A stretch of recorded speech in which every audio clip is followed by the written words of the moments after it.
હાલો મિત્રો, આ એક બહુ મજાનો ટોપિક છે. આમાંથી એક માર્કનું ક્યારેક પૂછી નાખે છે, બહુ ઝડપથી તૈયાર થઈ જાય એવો સરસ મજાનો ટોપિક છે.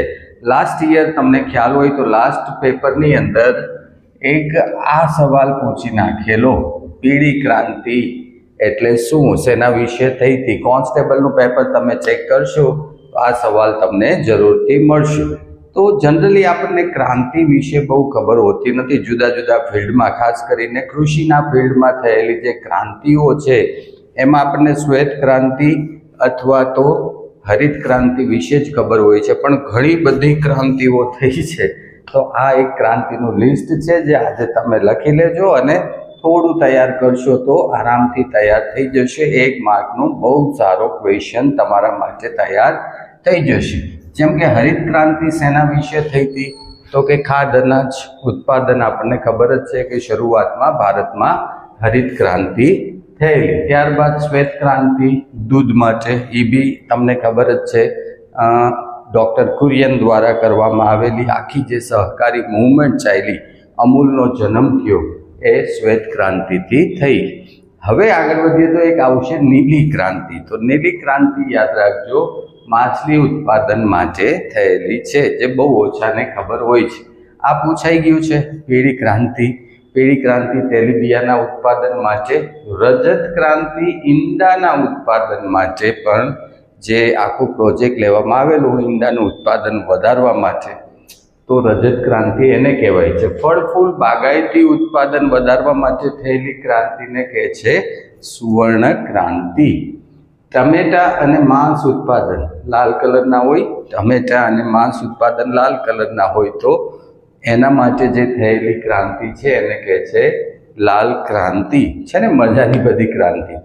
ઝીંગા અને માંસ ઉત્પાદન માટે, ઝીંગા તમને ખ્યાલ હોય તો સી ફૂડ જેને આપણે કહીએ છીએ, તો એના માટે અથવા તો એને ઉત્પાદન વધારવા માટે સરકારે જે સ્પેશિયલ પ્રોગ્રામ્સ ચલાવ્યા એ ક્રાંતિને કહે છે ગુલાબી ક્રાંતિ. કાળી ક્રાંતિ પણ થઈ છે.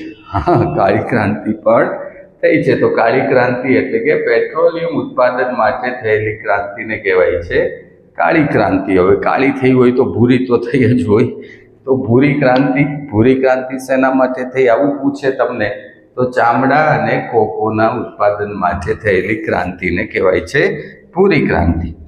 નારંગી ક્રાંતિ, અહીંયા સંગા નથી પણ સંતરા છે, સંતરાના ઉત્પાદન માટે નારંગી ક્રાંતિ થઈ છે. એ બી યાદ રહી જશે, કારણ કે સંતરા નારંગી કલરના હોય છે. આ ખાસ યાદ રાખજો. મને એવું લાગે છે કે આ વખતે આ પૂછાશે, જોજો તમે. ધૂસર ક્રાંતિ, તો ખાતરનું જે આખું પ્રોજેક્ટ ચાલ્યો, ખાતરનું ઉત્પાદન વધારવા માટે અથવા તો ખાતરને લઈને જે સરકાર આખું 1, 2 વર્ષ, 3 વર્ષ, 5 વર્ષનો પ્રોજેક્ટ ચલાવે એને ધૂસર ક્રાંતિ કહે છે. બેંગણી ક્રાંતિ પણ થઈ, લવેન્ડર ઉત્પાદન સુગંધી છોડ માટેની. સુનહેરી રેસા ક્રાંતિ, આ પણ પૂછાઈ શકે. સુનહેરી રેસા ક્રાંતિ શેના માટે થયેલી, તો જૂટ એટલે તમને ખ્યાલ હોય તો કોથળા બનાવે, શણ જેને આપણે કહીએ છીએ, તો એ શણ માટેની જે ક્રાંતિ છે એ છે સુનહેરી રેશા ક્રાંતિ. ઇન્દ્રધનુષ ક્રાંતિ, હવે બધું આવી ગયું, બધા કલર આવી ગયા. ઇન્દ્રધનુષ ક્રાંતિ એટલે શું, એમાં બધા કલર આવી ગયા.